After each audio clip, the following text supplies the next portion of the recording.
வணக்கம் நேயர்களே, ஸ்ரீ குபேரன் டிவி நேயருக்கு லக்ஷ்மிநாதன் அன்பு வணக்கங்கள். இப்போ நம்ம பார்க்க போகிறது வார ராசி பலன் 5ஆம் தேதியிலேருந்து 11ஆம் தேதி வரை எப்படி இருக்கும். ரிஷபராசி.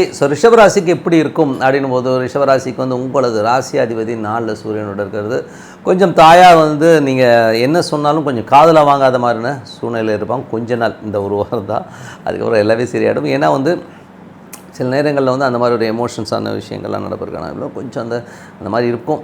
ஏன்னா சூரியனும் சுக்கிரனும் ஒரு அஸ்தங்க தோஷத்தில் இருக்கும்போது தாயார் நீங்கள் என்ன சொன்னாலும் காதில் வாங்காத ஒரு தன்மையை கொடுக்கும். சில நேரங்கள் என்ன இவங்க இப்படி நடந்துக்கிறாங்கிற ஒரு அலுப்பை உங்களுக்கு கொடுக்கலாம்.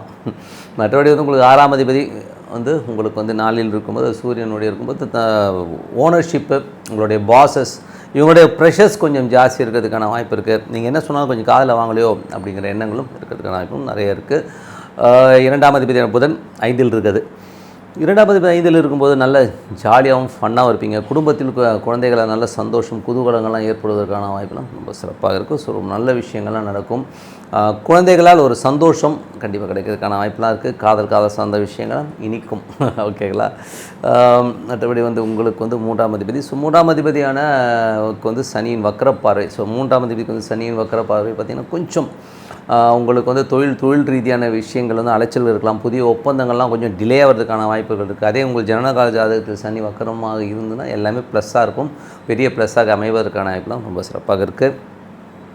4ஆம் அதிபதி. ஸோ 4ஆம் அதிபதியான சூரியன் நல்லா ஆட்சி பலத்தோடு இருந்து அங்கே சுக்கிரன் அங்கே மாறுறாரு. ஸோ சுக்கிரன் மாறி இருக்கிறதுனால என்ன மாதிரி விஷயங்கள் இருக்கும். வேலையில் நீங்கள் என்ன தான் வேலை செஞ்சாலும் பாஸ் நம்மளை ரெகனைசேஷன் பண்ணல, நம்மளை கவனிக்கலை அப்படிங்கிற எண்ணங்கள்லாம் இருக்கும். ஸோ இதெல்லாம் மேட்டர் ஆஃப் ஒரு 4-5 டேஸ் தான். ஸோ 5-6 நாட்களில் எல்லாமே சரியாயிடும். அதுவரை கொஞ்சம் கவனமாக இருந்து கொஞ்சம் பொறுமையாக இருக்கிறது ரொம்ப நல்லது. ஏன்னா சூரியனும் சுக்கிரனும் ஒன்றா இருக்கும்பொழுது அந்த 6ஆம் இடம்ங்கிறது கொஞ்சம் இந்த எதிரிகளுடைய தொல்லைகளும் கொஞ்சம் கம்மியாகிறதுக்கான வாய்ப்பெல்லாம் ரொம்ப சிறப்பாக இருக்குங்க. ஸோ அது ஒரு பெரிய ப்ளஸ்ஸு. அது மட்டும் இல்லாமல் உங்களுக்கு 4ஆம் இடத்துல சூரியன் நல்லா வலுவாக இருக்கும்போது ஒரு நல்ல விஷயம் என்னென்னா, வீடு சொத்துக்கள் ஏதாவது மாடியில் வீடு கட்டலாமா அப்படிங்கிற எண்ணங்கள்லாம் நிறைய வருவதற்கான வாய்ப்பெல்லாம் ரொம்ப நல்லாயிருக்கு. குழந்தைகள் விஷயங்களும் ரொம்ப சிறப்பாக இருக்கும். ஸோ குழந்தைகளுக்காக நிறைய பெரிய பெரிய விஷயங்கள் சாதிப்பாங்க. ஸோ அதனால் நீங்கள் ஒரு சந்தோஷம் அடைவதற்கான வாய்ப்பெல்லாம் ரொம்ப சிறப்பாக இருக்குது. வேலையில் நல்ல லாபங்கள் வரும்.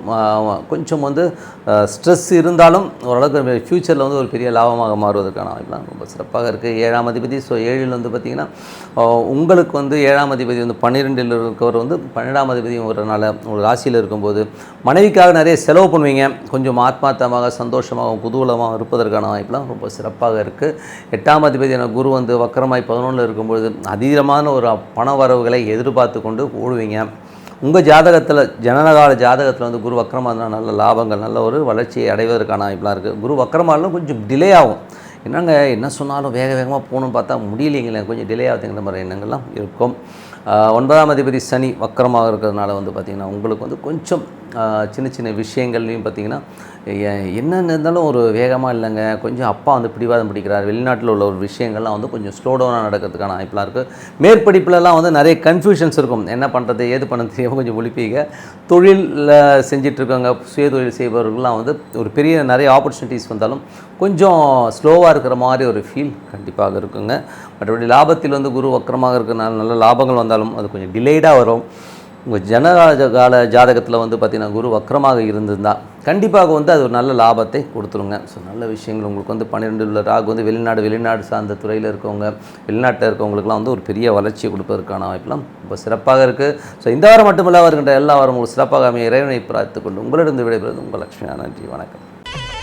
ஸ்ரீ குபேரன் டிவியை பார்த்தமைக்கு நன்றிகள். மேலும் இது போன்ற தகவல்களை தெரிந்து கொள்ள ஸ்ரீ குபேரன் டிவியை சப்ஸ்கிரைப் செய்யுங்கள். மறக்காமல் பெல் ஐக்கானை கிளிக் செய்யுங்கள்.